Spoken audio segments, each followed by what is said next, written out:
Have you ever found yourself absolutely convinced of something, but then later you kind of realize, wait, there wasn't much behind that feeling? Oh, definitely.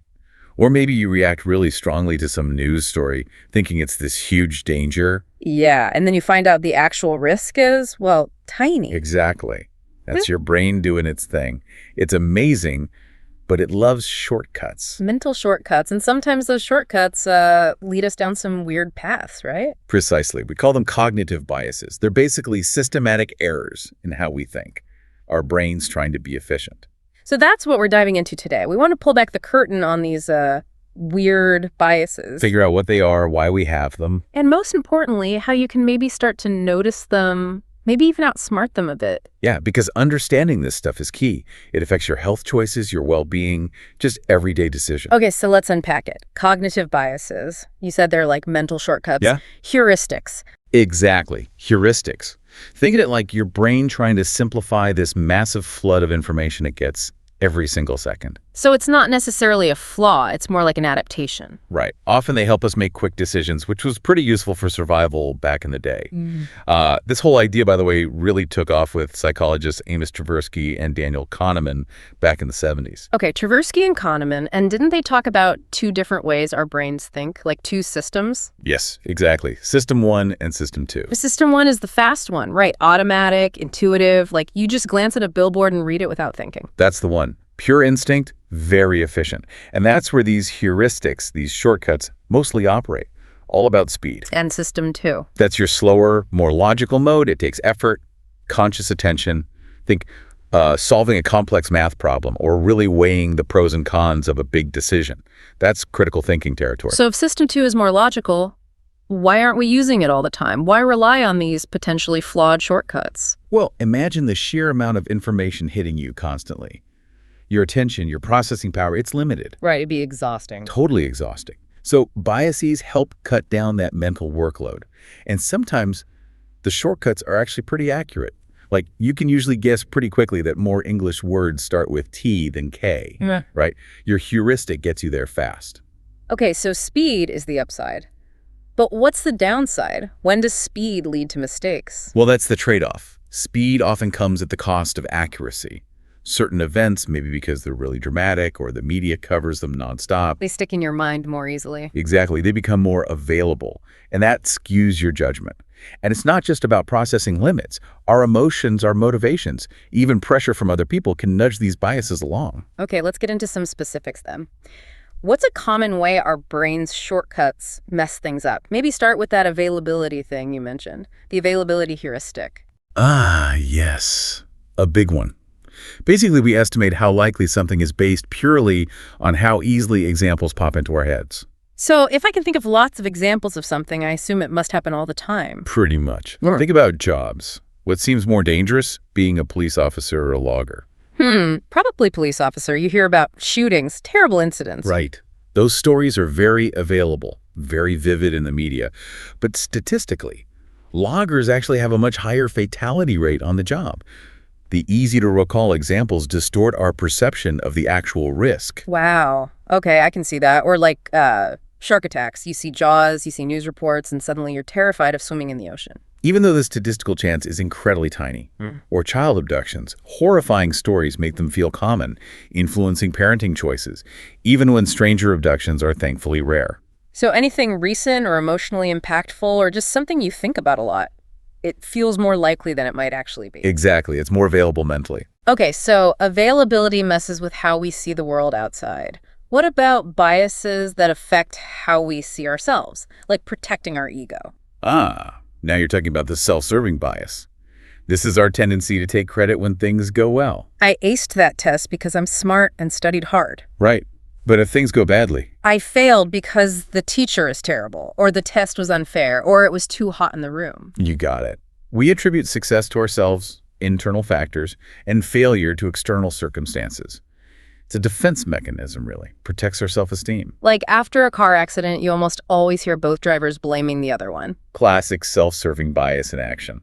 It feels good, I guess, to protect your ego. But it seems like it could really stop you from learning, right? If it's never your fault. That's the major pitfall. It can definitely hinder self-reflection and growth, although there can be a slight upside. sometimes. Like, Well, imagine someone who's lost their job.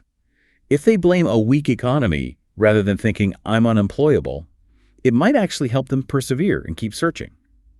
A little bit of self-protection can sometimes fuel motivation. okay, a double-edged sword then. Very much so. So, related to how we judge ourselves versus others, there's another one, right? The fundamental attribution error. Yes. This one is fascinating. It's about how we explain other people's behavior compared to our own. Okay. How does that work? We tend to think other people's actions stem from their personality, their character, internal dispositional factors. Yeah. But our actions, those are due to this external situational factors. Okay, someone cuts you off in traffic. Your first thought might be, ugh, what a jerk, such a bad driver. You attribute it to their personality. Right. Happens all the time. But if you accidentally cut someone off, well, you were late for a meeting or another car swerves suddenly, or maybe you just didn't see them. It was the situation, not because I'm inherently a terrible person. Exactly. Their bad behavior is who they are. Your bad behavior is because of the circumstances. That seems connected to that idea some people have, like the just world fallacy, believing people kind of get what they deserve. It's a very strong link. If you assume people's misfortunes are due to their own character flaws, fundamental attribution error, it's a short step to thinking the world is inherently fair and they must have deserved it. It can, unfortunately, lead to things like victim blaming. Yeah, that's uncomfortable to think about. Okay, moving on. What about confirmation bias? I feel like I hear about this one a lot, especially now. Oh, it's huge, particularly in our information age. Confirmation bias is our tendency to actively seek out information that confirms what we already believe. And conveniently ignore or dismiss anything that challenges our beliefs. You nailed it. We love to be right. So we gravitate towards news sources, websites, even friends who echo our existing views. And social media must make this way worse, right? With algorithms feeding you more of what you already like. Absolutely. It creates echo chambers. Yeah. You'd end up surrounded by information that just reinforces your viewpoint, making it harder to see other perspectives. It can really contribute to polarization. Scary stuff. Okay, one more major one. Anchoring bias. What's that about? Anchoring is all about relying too heavily on the very first piece of information you receive, the anchor, when making decisions. Even if that first piece of info isn't that relevant. Yep. Even if later information contradicts it, that initial anchor point just sticks in your mind and influences everything that follows. Okay, like shopping for something. Perfect example.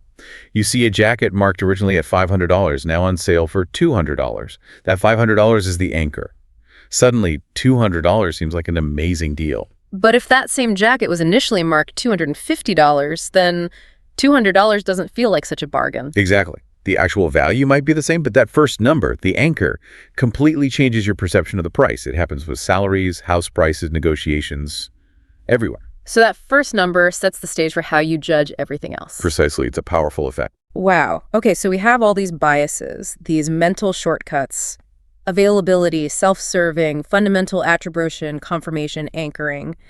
And you mentioned earlier, it feels like maybe we're more susceptible now. Why would that be? Well, think about the world we live in.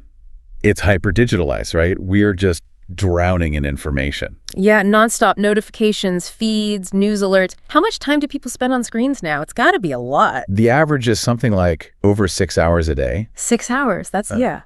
And with that fire hose of information, our brains are even more desperate for those shortcuts. We're overloaded, so we're more likely to just grab the quickest answer, the easiest explanation, without really stopping to think critically. Makes sense. Cognitive overload leads to more reliance on system one, the fast automatic thinking. Exactly. Yeah. And it's not just the amount of information, it's the nature of it too. Digital sources themselves can be biased. How so? Well, traditional media often focuses on the sensational or the negative because, frankly, that gets more clicks and views. This constant negativity can skew your perception of reality, like we talked about with risk perception. Right. If all you see is crime news, you start thinking the world is much more dangerous than statistics might suggest. Precisely. And it's not just news. Think about AI. We often assume AI is objective, just data. Yeah, kinda.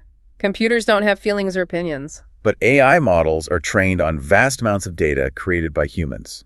And that data can contain all sorts of existing biases, racial, gender, political. So the AI learns And potentially even amplifies those human biases. It absolutely can. Yeah. Studies have shown AI models reflecting political leanings or other biases present in their training data. It's a huge area of concern. And then there's just plain fake news, stuff made up entirely. Right, and it spreads like wildfire online. Worryingly, studies show nearly half people admit they've shared news stories that they later found out weren't accurate. So we're overloaded, the sources can be biased, and misinformation spreads easily. It feels a bit bleak. It can feel that way. But here's the good news. We can push back. We can learn to outsmart our brains, or at least become more aware and intentional. Okay, where do we even start? What's the first step to tackling these biases? Awareness. Simple, but powerful. Just acknowledging that these biases exist, that you have them, that your gut feelings aren't always accurate, that's huge. So admitting you're not perfectly rational all the time. Pretty much. And research actually backs this up. Just doing awareness training, learning about these biases, can reduce their effect by nearly 30%. It's about noticing that little hum in your brain when a shortcut might be kicking in. Tuning into the hum, I like that. Okay, so I'm aware. What next? Give yourself time. Slow down. Remember System 1 versus System 2. Biases thrive on snap judgments. So resist the urge to react instantly. Force yourself into System 2 thinking. Exactly. Pause. Examine the evidence. Don't just jump to the first conclusion that pops into your head. Deliberate. Okay, slow down. What else? Actively seek out different perspectives. Challenge your own assumptions. Don't just consume information that confirms what you already think. That's confirmation bias talking. So purposely look for views that disagree with mine. That sounds uncomfortable. It can be, but it's crucial for finding your blind spots. Ask for feedback from others you trust, especially those who might see things differently. That leads into the next point, maybe. Questioning everything, like that Socratic method. Yes, exactly like that. Ask yourself, why do I believe this? What's the actual evidence? Could there be another explanation? What assumptions am I making here? Being your own internal investigator. Precisely. It stops you from just defaulting to, I'm right. It fosters curiosity about your own thinking process. And that probably requires some humility, right? Being open to being wrong. That's intellectual humility, and it's key. Instead of digging in your heels and defending your beliefs at all costs, ask, what might I be missing here? It's about learning, not just winning an argument. Okay. What about relying less on anecdotes and vivid stories, like with the availability heuristic? Look at the data. Look at statistics. Keep records, especially for important decisions. If you're promoting someone at work, don't just rely on your memory of one recent success. Look at their overall performance data. Numbers often paint a clearer, less biased picture than anecdotes. Right. Move beyond the single story. And finally, cultivate what psychologists call a growth mindset. Believe that you can get better at thinking critically, that your abilities aren't fixed. And be kind to yourself when you mess up. Yes, self-compassion is huge. If you beat yourself up every time you realize you fell for a bias, you'll just get defensive. Recognize it, learn from it, and try to do better next time. Mistakes are part of learning. So it's not about eliminating biases entirely. That's probably impossible. Likely impossible, and maybe not even desirable, since they do help us function quickly. But it's about recognizing them, understanding them, and making more conscious, intentional choices despite them. Taking back a bit of control from the automatic pilot. Exactly. It's about navigating this complex, information-saturated world with a bit more awareness, a bit more critical thought, giving yourself the tools. Okay, so the big takeaway here is, our brains are amazing, but they're built for efficiency, sometimes over accuracy. These biases are part of the package. But knowing that is empowering. It allows you to question your own judgments more effectively. So maybe the final thought for everyone listening is this. As you go through your day, scrolling social media, hearing news, talking to people, just pause occasionally and ask yourself, is this my brain taking a shortcut right now? Or am I really thinking this through critically? that simple question, that moment of pause, Okay. that might be the key to unlocking a clearer thinking you.